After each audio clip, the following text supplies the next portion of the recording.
Hi guys, in this video I'll show you how to use Chase mobile budgeting tool. Now make sure to watch this video till the end and you will be able to do it.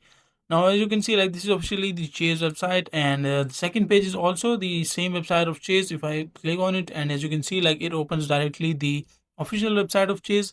Now this is basically their help center. As you can see, customer service, helpful tips, and they have added this section of how you can track your spending or use the budgeting tool inside the Chase.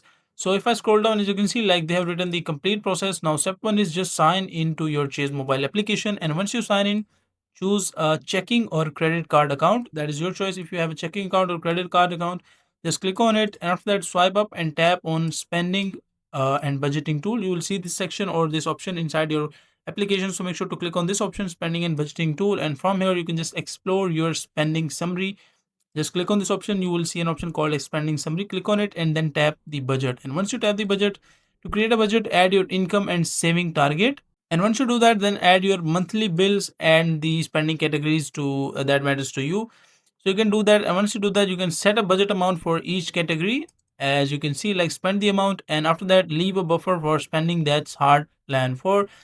And once you are done, review your budget and tap save, and you are done. So that is a simple and easy process. Now let's say if you're still having some issues, so you can just go to directly the Chase website, and they have also added the helps they have also added the help section video, so you can watch this video, and as well, like, they have shown the complete process.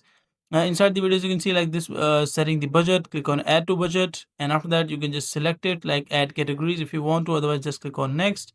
And monthly target, just click on save, and once you click on save, you're done. So that is a simple and easy process of how you can do it.